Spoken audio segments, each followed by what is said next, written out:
Google Opal is not available everywhere in the world.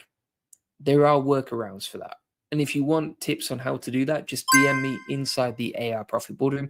I would only help AI Profit Boardroom members on that because it's a little bit technical, but yeah, just feel free to DM me once you join. So live stream topic, enter your topic below. Okay, so we're gonna grab the topic again. Here we go, my friends. We'll plug that in, generate guide. And here we go. So we've got the guide here, which is pretty nice. And then it's got sources, prompt ideas, etc. Right, so I guess what we could do is we could copy that, go over to here, type in video notes, and then boom, look at that. Beautiful. Video notes all good to go right there. Then final thing we need to do is just grab that URL, plug that in here, and we've just automated all the tools with AI, the thumbnail, the video notes, and pretty much every single stage of the live stream process. And you can do the same for your business too. Nothing's stopping you, right? In fact, I've just done it live whilst I've been talking to you. So you can't even say you don't have time. I do it when I'm creating content. So it's pretty amazing what you can do with this. All these tools work perfectly, almost first time round, which is unbelievable to be fair.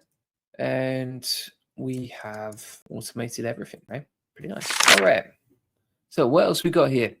Jason says, I have a lead generator I'm about to set up for my friend's luxury real estate agency using App Finder Custom GPT. Still time to change anything out there. Would you use instead that works better? Yeah, I would definitely look into using AI Studio. The reason for that is like if you're doing lead generation, right? Well, you can use live Google search data. And so if you can use live Google search data, well, then you can search the web.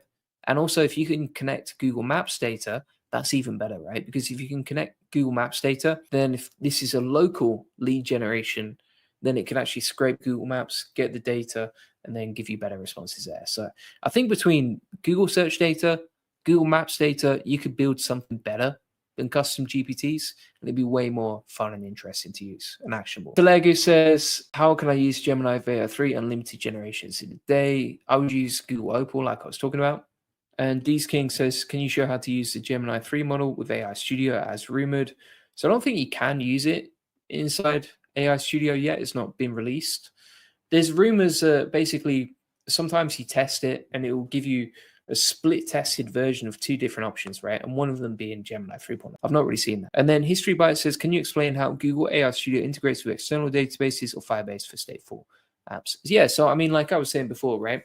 So you go to Firebase Studio, you host and you publish your app, and then you plug in the API key from Google AI Studio. And that's how you can connect them, right? So you connect Gemini and Google API with your own API key, and then you plug that into Firebase Studio. So that's the way they work. You wouldn't, like, for example, as far as I'm aware, you wouldn't be able to take one of these tools and then plug that into Firebase.